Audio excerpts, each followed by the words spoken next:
bienvenue dans ce live de la semaine. Aujourd'hui, on va parler de loyauté familiale. Je sais, ça ne parle pas à certains et à d'autres, ça parle énormément. Donc, on va voir ça ensemble, on va en parler et c'est Martha Leda. Je vous épingle, voilà, la professionnelle juste ici, comme d'habitude. Pour la retrouver sur Instagram, c'est votre instant thérapie.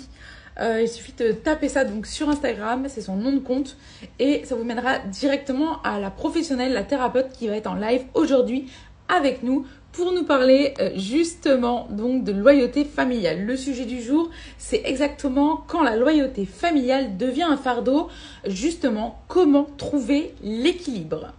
Alors, on va se connecter tout de suite avec Martha. Pour ceux qui ont des questions, n'hésitez pas, vous pouvez d'ores et déjà poser vos questions si vous avez déjà des questions en tête. C'est le petit widget questions qui est juste ici. On y répondra dans la seconde partie de notre live. Donc voilà, n'hésitez pas. Pour ceux qui me demandent si le live est enregistré, oui, le live est toujours enregistré. Donc vous pouvez le retrouver dans les vidéos après le live sur notre compte directement ou pour ceux qui préfèrent les podcasts. On a un podcast psychologue.net.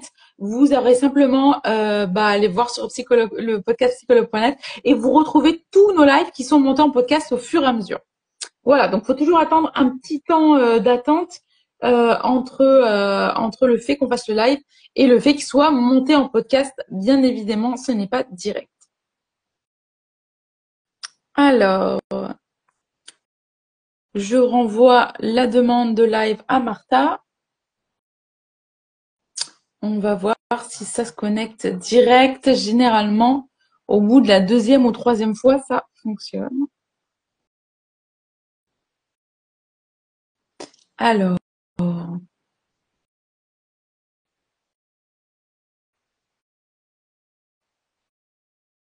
super, ça se connecte. Bonjour Martha, bienvenue. Charlotte, C'est un bonjour à grand, tous. c'est un grand plaisir de t'avoir en live aujourd'hui et encore plus pour parler de loyauté familiale. J'ai déjà eu des questions en message privé, donc j'aurais dit qu'on se ferait un grand plaisir d'y répondre et c'est toi d'ailleurs qui répondras aujourd'hui, Martha. Avant de démarrer ce live, je vais te demander de te présenter s'il te plaît, comme toujours. Donc, bonjour à tous et à toutes. Je suis Martha, psychopraticienne en relation d'aide. Je suis certifiée, spécialisée principalement dans le psychotraumatisme et les oppressions systémiques. Je propose un accompagnement 100% en visio pour les adultes et les couples. Et puis, je propose également des programmes en ligne. Voilà. D'accord, super. Merci Martha pour ta présentation. Donc aujourd'hui, on vient parler donc justement de loyauté familiale. Le sujet du jour, c'est quand la loyauté familiale devient un fardeau, comment trouver l'équilibre? Et la question qui est revenue déjà beaucoup en message privé, c'est qu'est-ce que c'était finalement la loyauté familiale? Donc on va voir ça ensemble. Alors Martha, quelles sont les formes déjà les plus courantes de loyauté familiale toxique? Et quels sont finalement aussi les comportements qui sont toxiques, qui sont liés à la loyauté familiale dans une famille souvent dysfonctionnelle? C'est tout simplement, en fait, des comportements que l'on va adopter sans s'en rendre compte. Donc, ça sera vraiment inconscient. Donc, ça va être, par exemple, être un people pleaser. Donc, toujours faire passer les besoins de sa famille avant les siens. Voilà, parce qu'on est conditionné aussi souvent à ça, c'est-à-dire que on nous a appris que on aurait de l'amour que si on rend service, Mmh. qu'on fait plaisir, etc. Donc on s'habitue à ça et on s'oublie en fait. Donc on ne pense plus à soi et à ses besoins. Il va y avoir aussi le déni, qu'il y ait des problèmes dans la famille, on va les ignorer, faire l'autruche, faire comme s'il n'y en avait pas. Il y aura aussi peut-être des secrets de famille. Ouais. Quand il y a des gros événements, on va pas en parler, on va se dire que si on n'en parle pas, c'est que ça n'a pas existé. Qu'est-ce qu'on va avoir aussi? Beaucoup de manipulation, d'accord? Où on va être conditionné à performer pour avoir de l'amour, à rentrer dans certains codes et façons de penser. Et du coup, si ça va pas se passer comme on veut, on va avoir la punition par le silence, par exemple, en retour. Mmh. Et puis, il va y avoir aussi la comparaison entre les enfants, entre voilà. Donc du coup, ça aussi, ça va être inconscient, mais ça va pouvoir créer des conflits, des divisions dans la famille. Et ça devient là, à ce sens, toxique. On D'accord. va aussi retrouver l'évitement des conflits. Parce que si on rentre en conflit, si on s'affirme et qu'on dit ce qu'on pense, ben, du coup, on peut être rejeté, on peut vivre des choses qu'on n'aura pas forcément envie et qui seront difficiles pour nous. Donc, on va se cantonner à cette loyauté. En fait, la loyauté, c'est suivre ce que la famille a mis en place, peut-être depuis plusieurs générations, et de pas dévier ça. Bah, tout le monde est policier dans la famille, donc je serai policier, etc. Et donc, du coup, à partir du moment où on dévie et qu'on veut prendre son propre chemin, on peut se sentir en décalage. D'accord. Tu nous parlais de la manipulation. Il y a Zoélie qui dit aussi le rabaissement. Elle disait, mais finalement, ça revient un peu à la Oui, culpabilisation. c'est ça. C'est on va faire culpabiliser l'autre, on va le rabaisser, l'humilier parfois. On va aussi être dans la pression de se conformer justement. Donc ça peut aussi amener à se sacrifier en fait, à s'oublier soi pour privilégier sa famille, etc. Puis aussi, on va retrouver des alliances toxiques. Donc dans la Mmh, fratrie ou même entre oncles, tantes, ou si tu penses pas comme eux, on te rejette, on te met de côté et on te fait comprendre que tu es en dehors de la loyauté. d'accord. Merci Martha déjà pour cette première explication. Je pense que ça pose bien les bases. Comment on peut reconnaître alors qu'on porte une loyauté familiale finalement, qui soit invisible, soit inconsciente? Effectivement, elle est très souvent invisible et inconsciente. Je pense que déjà, il faut rappeler qu'on la porte tous un petit peu. Après, ça va être un spectre, en fait, plus ou moins, mais on la porte tous parce que nos parents, ils restent et nos familles restent omniprésents dans nos vies Mmh, le plus souvent. Donc, du coup, on la porte un petit peu. Mais les premiers signes, ça va vraiment être un sentiment de décalage, donc entre nos valeurs et les attentes de la famille. Donc voilà, ça va être le premier signe, mais aussi de ressentir de l'instabilité émotionnelle, de l'irritabilité, de l'insécurité, voilà, parce que ça, souvent c'est des familles où le chaud et le froid est soufflé, donc on ne sait pas en fonction de nos comportements si ça va être accepté ou pas. Donc on peut avoir aussi des réactions émotionnelles qui vont être très fortes mmh, et où on va pas forcément des fois faire le lien avec nos familles. On va se demander pourquoi, et alors que très souvent, ça sera un signe, la dysrégulation émotionnelle finalement, que peut-être ça se joue dans la loyauté familiale inconsciente. On se sent indigne aussi, on se sent peut-être pas assez aimée, pas comprise. On a le sentiment, voilà, de pas être à sa mmh, place. Et puis, d'accord. ça peut être aussi un signe, c'est vraiment être dans le sacrifice constant. Donc ça va être vraiment, on s'oublie. C'est ce que je disais tout à l'heure, mais ça revient comme signe, c'est vraiment on sait plus qui on est, Mmh, en fait. Parce que depuis trop longtemps, on a suivi cette loyauté familiale, que ce soit nos boulots, notre lieu de vie, comment on concevait notre famille, etc. Et finalement, ben, on se rend compte que c'est peut-être pas nous. Et donc, voilà, on va ressentir ce sacrifice et finalement, on reste inconsciemment dedans, mais on en souffre parce que on n'est pas nous-mêmes, comme si on jouait un rôle dans notre vie pour satisfaire la famille. Et puis aussi les rôles, très souvent dans les familles, il y a des rôles et donc on se sent coincé dans ce rôle, que ça soit le rôle protecteur ou celui qui soutient la famille. On peut avoir aussi le rôle de médiateur, de sauveur, etc. Mais c'est des rôles qui sont cantonnés et on a l'impression que si on s'en défait, on ne saura plus vraiment qui on est parce qu'on l'a été depuis toujours finalement. ouais, Et puis, ça peut être aussi la critique constante. Voilà. Se sentir mmh, toujours critiqué, qu'on fait jamais assez, que c'est jamais bien. Voilà. Ça peut être vraiment tous ces signes qui peuvent nous alerter et nous dire, oula, il y a peut-être une loyauté toxique derrière et peut-être une introspection à faire. d'accord. Alors c'est intéressant justement, il y a une personne qui nous a dit, bah c'est vrai que la loyauté finalement à la base c'est quoi, ça reste quand même une qualité. Mais en effet, pourquoi justement ces loyautés, elles peuvent devenir un fardeau dans notre vie d'adulte? Effectivement, c'est vrai que normalement, la loyauté, on la pense comme qualité, et c'est le cas, mais elle devient un fardeau quand c'est toxique, en fait, quand on nous force à être loyal envers quelque chose qui ne nous représente plus réellement, en Mm. fait, qui n'est pas nous. C'est en ça que ça devient toxique et où il faut s'en prémunir. Et donc, pourquoi ça devient un fardeau? Parce que à force d'aller contre ce que l'on est, eh bien, on va développer une faible estime de soi, un manque de confiance en soi, peut-être de la dépendance aussi, de toujours demander l'approbation à notre famille pour avancer. Voilà. Très souvent, en plus, on a été parentifié quand on était enfant. Donc du coup, on a pu jouer le rôle de parent ou le pour nos parents et aussi le rôle de parent pour nos frères et sœurs, par exemple. Ça peut Ouais. être et très souvent, en fait, à l'âge adulte, on va être infantilisé à l'inverse, où on va nous faire comprendre que on est encore des enfants, on ne peut pas faire nos choix tout seul parce qu'on a toujours compté sur cette loyauté pour nous dire ce qu'on doit faire. Mm. Et du coup, on rentre dans une souffrance en fait quand ça devient ce fardeau-là et que ça va toucher aussi une difficulté avec les relations interpersonnelles.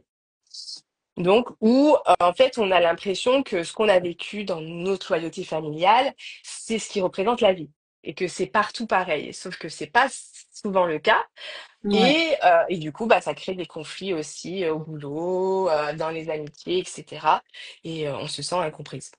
D'accord. Merci Martha déjà. Comment savoir donc si nos choix de vie, que ce soit le métier, le couple ou encore les lieux de vie, ils sont vraiment les nôtres dans ces cas-là et qui sont pas dictés par cette loyauté? Effectivement, là, il va falloir faire et prendre le temps de faire une introspection en fait, d'aller se poser les questions de bah, qui je suis vraiment, est-ce que ce parcours scolaire c'était pour moi ou pour ma famille. Euh, Quels sont les rêves que j'avais petite et que j'ai enfouis pour faire plaisir à ma famille.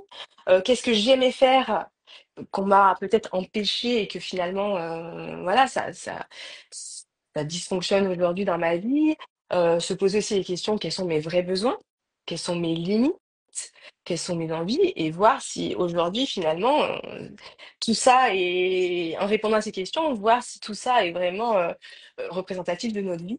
Et en fonction, ben, on aura la réponse à oui, je suis peut-être dans une loyauté toxique parce que je mène une vie qui n'est peut-être pas la mienne pour faire plaisir et, euh, et tout en s'oubliant.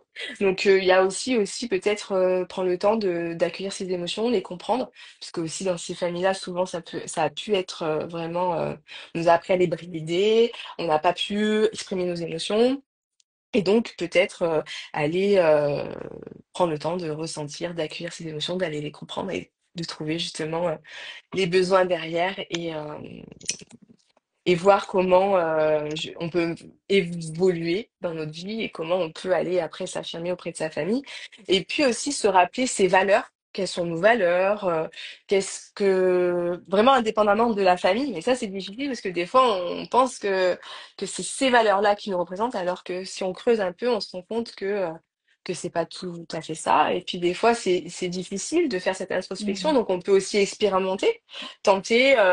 Je sais pas, moi, un nouveau métier, donc faire un stage pour découvrir si en fait, oui, je suis dans la loyauté toxique ou non, en fait, j'aimais bien ce métier, donc non, il n'y a pas de souci, j'ai pas juste fait plaisir à mes parents, je le voulais également. Il y a aussi tout ce cheminement-là, et puis prendre du recul. Prendre du recul pour essayer de voir cette dynamique familiale d'un autre œil, d'un autre angle et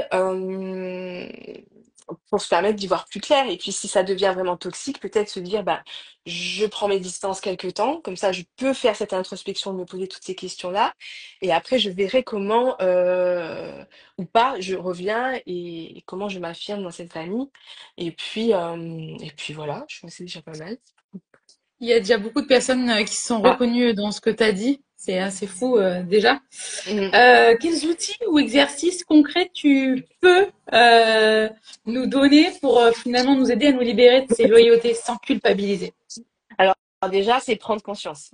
Parce que très souvent, on n'en a pas conscience et donc du coup, on se dit, on souffre, on va pas bien, mais on n'a pas conscience que peut-être ça vient de cette loyauté toxique. Donc c'est déjà 50% du travail de prendre conscience qu'il y a peut-être quelque chose qui se joue dans notre famille et dans des schémas qu'on répète inconsciemment. Prendre le temps aussi peut-être d'écrire un journal tous les jours sur justement les schémas qu'on répète en lien avec notre famille pour chercher derrière le besoin et les limites qui n'ont pas été respectées pour nous. Donc ça peut être un premier pas. Peut-être aussi se donner des petites actions dans le quotidien pour apprendre à poser ses limites et à dire non progressivement. Parce que souvent, c'est ça qui nous fait souffrance, c'est qu'on a Mm. peur de dire non parce qu'on va être rejeté ou incompris. Et c'est comment, peut-être parcimonie, j'arrive à m'affirmer sans être rejeté, en étant, enfin, en prenant le temps d'être compris. Et puis, voilà, faire la liste de ses valeurs. Je l'ai peut-être déjà dit tout à l'heure. Comment petit à petit je peux m'exprimer sans justement que ça déborde parce que émotionnellement j'ai pas appris donc ça peut déborder. Donc voilà, prendre le temps de faire des visualisations, des affirmations pour que petit à petit ça devienne une évidence de pouvoir poser calmement, toujours dans la communication non violente, donc ne pas employer le tu accusateur mais plutôt le je Ouais. ressens ça. Voilà, ça peut paraître anodin, mais ça peut éviter le conflit derrière et ça peut aussi permettre à la famille de prendre du recul et d'avoir un peu plus d'empathie. On peut aussi pratiquer l'écriture thérapeutique. Donc écrire vraiment aux membres de la famille avec qui on sent qu'il y a une toxicité et qu'on n'arrive pas à l'exprimer en face à face parce que trop d'émotions. Donc peut-être l'écrire. Il n'y a pas d'obligation de la remettre. Déjà rien que pour soi, l'écrire, se vider l'esprit et poser tout ça, toutes ces émotions sur papier, c'est déjà un premier pas très libératoire, c'est très thérapeutique. Et puis au quotidien aussi, petit à petit, pratiquer la pleine conscience pour revenir à soi, parce qu'on s'est souvent tellement oublié qu'on s'est un peu déconnecté de son corps. Donc pratiquer la pleine conscience, la cohérence cardiaque, pour petit à petit revenir à soi, à son corps.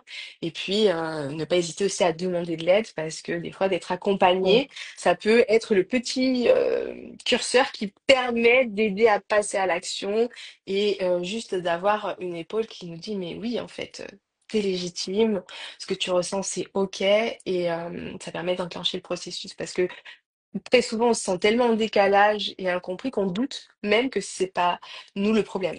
Ouais. C'est très juste, très juste. Merci Martha déjà pour tous ces conseils. Comment enfin on peut trouver cet équilibre entre honorer sa famille et s'honorer soi-même? Eh bien, tout simplement, c'est voilà, apprendre à communiquer avec eux. Parce que voilà, exprimer ses besoins, ses ressentis, c'est super important. Parfois, c'est pas possible, et donc c'est aussi prendre du recul de comment je fais pour peut-être accepter une rupture temporaire ou plus longue. Ça, c'est vraiment en fonction, c'est vraiment au cas par cas et on ne pourra pas le déterminer comme ça, mais c'est vraiment s'écouter et petit à petit apprendre à faire de soi sa priorité parce que plus on va faire de soi sa priorité, plus on va se connaître et plus on pourra euh, être équilibré au sein de sa famille en fait Ouais. et ne plus s'oublier. Donc voilà, définir aussi ses limites, hein, ça c'est voilà, c'est ce qui va vous préserver, même si c'est dur au départ, ça demande de l'exercice, de l'entraînement et de la répétition, mais ça va venir, ça peut venir en tout cas petit à petit.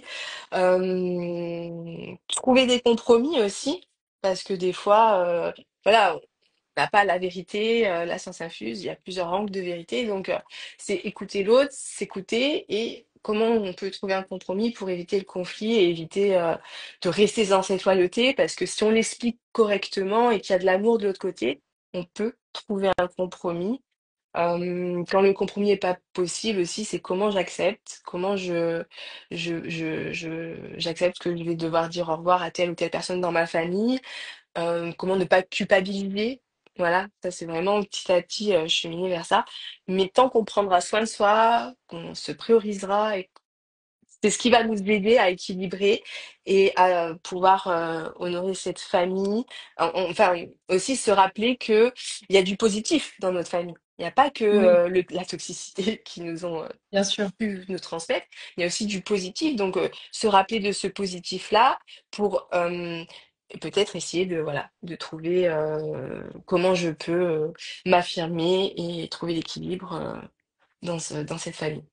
Et puis, accepter aussi le changement, parce que les dynamiques familiales peuvent évoluer avec le temps et donc, voilà. Merci Martha pour tous ces conseils. Il y a déjà pas mal Des de questions? questions et de remerciements aussi. Ils disent que ça, finalement, ton intervention a été très utile. Ils te remercient. Bah, merci à vous Ouais, non, pour beaucoup, l'écoute. beaucoup de messages de remerciements, Martha. On va regarder les questions qui ont été posées. Alors, on va regarder. Alors, il y a Linda qui nous dit avoir eu des responsabilités très tôt. Est-ce que c'est de la loyauté familiale? Oui, ça peut s'apparenter à de la parentification, c'est-à-dire on vous donne un rôle qui est peut-être trop tôt dans votre vie et donc du coup ça peut devenir toxique effectivement si c'est à l'âge où on est censé être un enfant et donc juste être dans l'insouciance de la vie. Oui, ça peut être quelque chose de toxique effectivement. D'accord. Merci Martha. Alors, il y a On y pense qui nous dit pourquoi des parents qui ont eux-mêmes souffert de chantage émotionnel finissent par en faire subir à leurs enfants et comment on brise ce cycle toxique? Mmh. Effectivement, là, ça s'appelle les schémas répétitifs. Et ouais, très souvent, ça se transmet parce que comment ils font pour répéter, bah, tout souvent, c'est l'inconscient, c'est le déni aussi. C'est-à-dire que si on fait pas d'introspection, qu'on travaille pas sur soi, on se rend pas compte. Et on se positionne pas en tant que victime aussi. Ça veut dire que le parent, lui, il a pas envie de reconnaître que ses parents ont pu faire des erreurs en lui transmettant les mauvaises façons de fonctionner. Et donc, du coup, il préfère le déni, rester dans sa loyauté et du coup se dire, je reproduis, parce que si je reproduis, ça veut dire que moi-même, j'ai pas souffert et que c'était normal de vivre ça. Par exemple, je recevais des fessées, mes parents m'en mettaient, donc c'est normal que j'en mette à mes enfants et je vais pas remettre en question ça parce que sinon, ça veut dire que moi, je dois aller travailler cette blessure et reconnaître que j'ai pu être victime et que mes parents aient fait des erreurs. Donc c'est souvent pour ça que ça se reproduit. C'est voilà, le déni et l'inconscient qui permet la reproduction. D'accord, merci Martha. On va regarder une autre question. Alors, je pense que c'est une question qui aussi va revenir beaucoup, donc on va la poser une fois et je pense qu'elle sera nécessaire. Mirella qui nous dit comment ne pas culpabiliser de rompre les liens avec sa propre mère. Mm. Ça, c'est vraiment le plus difficile. Je pense que parfois, il faut être accompagné parce que c'est pas évident et qu'on peut même vivre un moment de down parce que voilà, c'est celle qui nous a mis au monde, c'est celle qui nous a élevés. Mais très souvent, dans l'inconscient collectif et même, je dirais, c'est un peu une injonction de la société qui dit, ben voilà, elle nous a mis au monde. Elle nous a donné à boire, elle nous a donné à manger, un toit sur la tête. On a manqué de rien au niveau matériel. Donc en fait, je lui dois cette loyauté de rester fidèle, même si c'est toxique. Alors que des fois, on place le curseur au mauvais endroit et de se dire en fait, mais est-ce que nous, on a demandé à venir au monde finalement? Hmm, C'est souvent, les parents oublient aussi, eux, de se mettre dans ce curseur, que quand on fait un enfant, on le fait parce qu'on en a envie. Donc, notre rôle, c'est de l'éduquer, d'accepter qu'on ait fait des erreurs, de les reconnaître et de trouver des compromis. Si le parent n'est pas prêt à se remettre en question, c'est OK, c'est que son cheminement est, voilà, sa temporalité n'est pas encore là. Mais en tout cas, nous, on doit vraiment reposer le curseur et se dire, en fait, moi, j'y suis pour rien, en fait, à la ouais, base. C'était au rôle de mes parents. Donc, si aujourd'hui c'est encore difficile pour eux et que ça me fait trop souffrance, ne pas culpabiliser. Voilà, ça c'est un cheminement, mais voilà, déjà de déconstruire cette croyance qu'on leur doit tout. Je pense que c'est peut-être la première chose à faire pour retirer un petit peu cette culpabilité. d'accord. Merci Martha. Il y a Julie aussi. T'as abordé un peu le sujet tout à l'heure, donc c'est intéressant de la revoir. Julie qui nous dit des enfants peuvent-ils ne pas se rendre compte qu'un de leurs parents est toxique? Bien sûr. Surtout pendant l'enfance, ça va être difficile puisque ça va être nos modèles, ça va être les seuls adultes sur lesquels on peut compter. Ouais. Alors, des fois, inconsciemment, on va préférer ne pas voir et c'est OK parce que ça va permettre à l'enfant de continuer à grandir et à avancer. Parce que lui, il a conscience que si il reconnaît qu'il y a une toxicité, qu'il en parle, il risque de se retrouver seul. Et un enfant, il ne peut pas grandir seul. Donc, très souvent, c'est plutôt à l'âge adulte qu'on fait ce cheminement-là, parce que enfant, on va rester dans la protection, on va pouvoir développer peut-être de l'anxiété, du contrôle, de la rigidité, mais c'est ce qui va nous permettre d'avancer. euh, Finalement, ça sera une protection, Ouais. Je pense que ça peut arriver. Je pense que finalement c'est quelque chose d'assez courant parce que bien même sûr. si c'est pas sur des comportements toxiques, on peut tous se rendre compte quand on va chez des amis, quand on est ado ou un peu plus jeune même, qu'on se dit ah bah moi ce qui est normal chez moi ne l'est pas chez l'autre et il y a des choses Ah voilà non, qu'on voit et qu'on se rend compte mais bien sûr. finalement en sortant de chez soi. Mm, mm. Merci Martha. Alors je vais voir s'il y a encore une ou deux questions qui avaient été.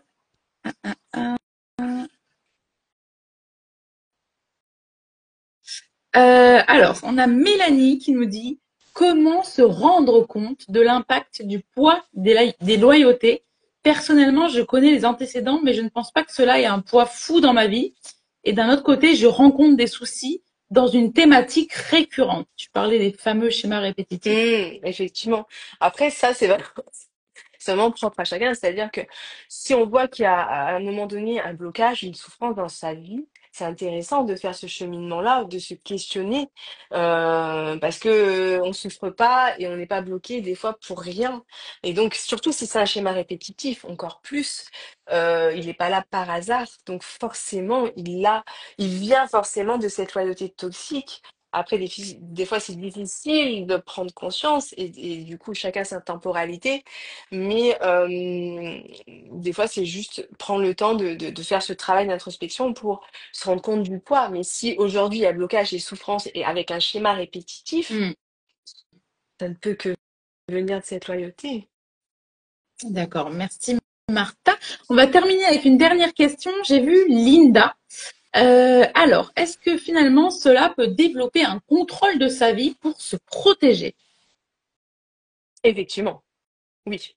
Très souvent, on va développer l'anxiété, du contrôle, le besoin d'être assuré, d'avoir des vérifications, parce que c'est ce qui va nous permettre aussi d'avancer et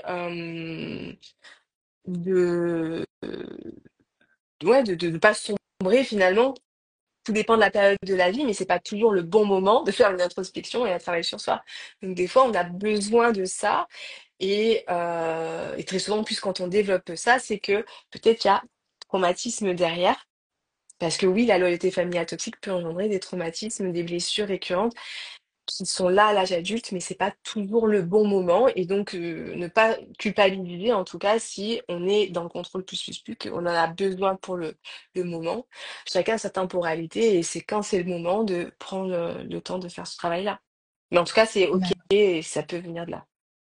Merci, merci Martha d'être venue nous parler de loyauté familiale. Je ne sais pas si tu avais un dernier message à transmettre sur la loyauté familiale ou tout simplement sur ton cabinet, ce que tu fais au quotidien.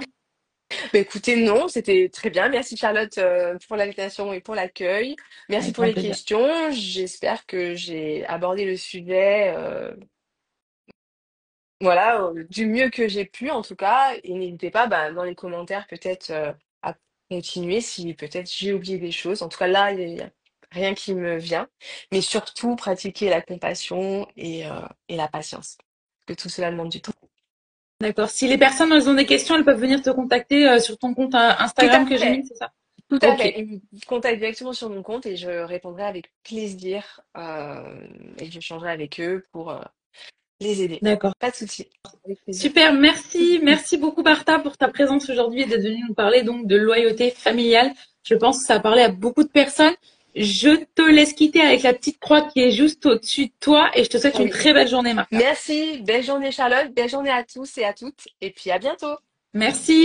Merci Martha, belle journée à toi. Merci. Merci. Au revoir. Merci à Martha Leda pour ce joli live sur la loyauté familiale. J'espère que ça vous a plu. J'ai vu vos différents messages de remerciement, donc merci encore. C'est très important pour nous puisque ça sert aussi à motiver nos psys et nos thérapeutes à venir en live parler. C'est un exercice qui n'est pas toujours évident. Je le rappelle. Merci. Donc merci à tous d'avoir été bienveillants, d'avoir envoyé vos questions, d'avoir participé, d'avoir échangé. On se retrouve la semaine prochaine avec un nouveau live. Et en attendant, je vous souhaite à tous une très très belle journée. Voilà. Merci de nous suivre. À très vite.